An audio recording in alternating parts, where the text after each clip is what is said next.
সুপ্রিয় দর্শক আসসালামু আলাইকুম, কেমন আছেন আপনারা? নিশ্চয়ই ভালো আছেন। আজকের ভিডিওতে আপনাদের সবাইকে স্বাগত জানাচ্ছি।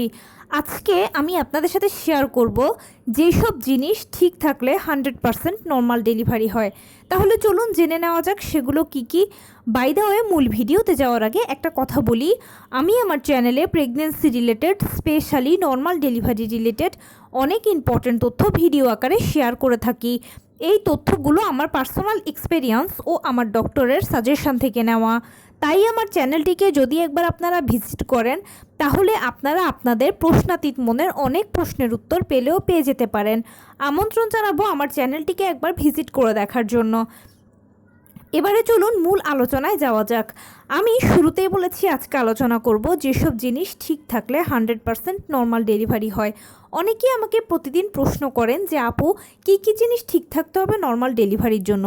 নর্মাল ডেলিভারিটা যে সিজারের তুলনায় খুব ভালো, এটা আমরা সবাই জানি। কেননা সিজার হলো একটা ছোটোখাটো অপারেশনের আগে পরে বিভিন্ন ধরনের ঝুঁকি থাকে, বিভিন্ন ধরনের সাইড ইফেক্টস থাকে। এছাড়া সিজারিয়ান পেশেন্টকে সারা জীবনভর কিছু না কিছু রোগশোক বহন করতে হয়, বিভিন্ন ধরনের নিষেধাজ্ঞা মানতে হয়। কিন্তু নর্মাল ডেলিভারি প্রক্রিয়াটা সব কিছু থেকে ভালো, এবং নর্মাল ডেলিভারির পেশেন্টও সারা জীবনভর ভালো থাকেন, তাদের কোনো নিষেধাজ্ঞা থাকে না। সব কিছু জেনে বুঝে আমরা সবাই নর্মাল ডেলিভারিকে পছন্দ করি। সন্তান জন্মদানের ক্ষেত্রে আমাদের প্রথম পছন্দ হচ্ছে নর্মাল ডেলিভারি। এখন নর্মাল ডেলিভারিটা হচ্ছে একটা প্রাকৃতিক পদ্ধতি। এখানে প্রতিটা ধাপ কিন্তু প্রাকৃতিকভাবে শুরু হয়ে প্রাকৃতিকভাবে শেষ হবে। ডাক্তার দিয়ে জোর করে টানা হেঁচড়া করে কোনো মতেই কিন্তু সম্ভব নয়। এখন অনেক মায়েদের, বিশেষ করে যারা নতুন মা থাকেন, তাদের সবথেকে বেশি চিন্তা থাকে নবম মাসে পড়লেই যে আমার ডেলিভারি কি নর্মালে হবে নাকি সিজারে হবে। যদি এই জিনিসগুলো, এই 5-6টি জিনিস আপনার মধ্যে ও বাচ্চার মধ্যে যদি ঠিকঠাক দেখতে পান, তাহলে আলহামদুলিল্লাহ ধরে নেবেন যে আপনাদের ডেলিভারিটা নর্মালে হবে। বেসিক্যালি এই জিনিসগুলো ঠিক থাকলেই কিন্তু 100% নর্মাল ডেলিভারি হয়। এর মধ্যে প্রথমেই হচ্ছে বাচ্চার ওজন। নর্মাল ডেলিভারির জন্য বাচ্চার ওজন 2.5 কেজি থেকে 3 কেজি অথবা সর্বোচ্চ 3.5 কেজি হতে হবে।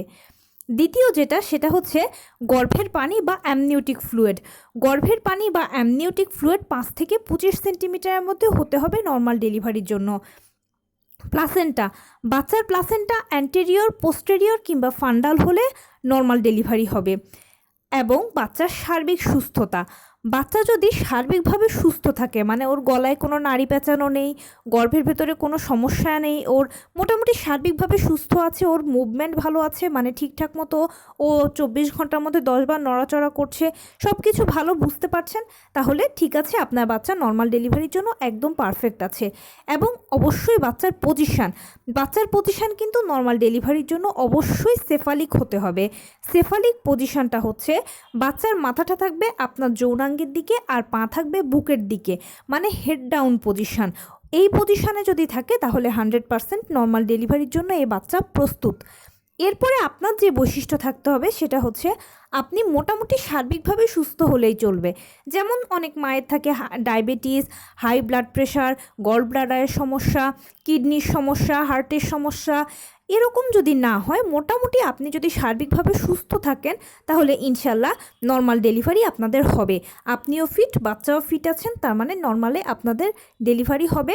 এক্ষেত্রে আপনাদের কাজ হচ্ছে আপনারা নর্মাল ডেলিভারির জন্য অপেক্ষা করবেন।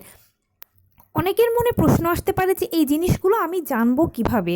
আপনি যখন নবম মাসে লাস্ট চেক আপটা করাবেন, স্পেশালি যখন আলট্রাসোনোগ্রাম করাবেন, তখন আপনার আলট্রা রিপোর্টের মধ্যে সব কিছু স্পষ্ট লেখা থাকবে।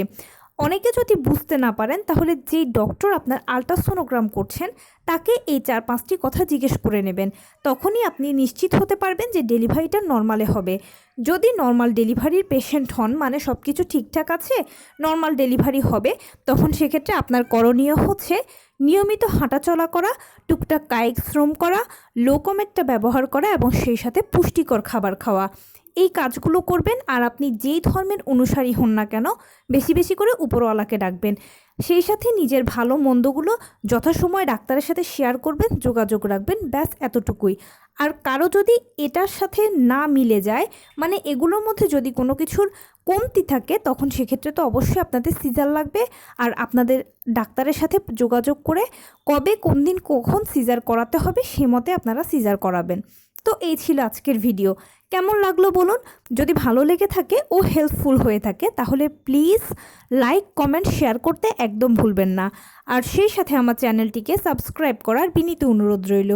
পাশে থাকা বেল আইকনটি ক্লিক করে দেবেন যেন আমি ভিডিও আপলোড করার সাথে সাথে আপনারা নোটিফিকেশান পেয়ে যান।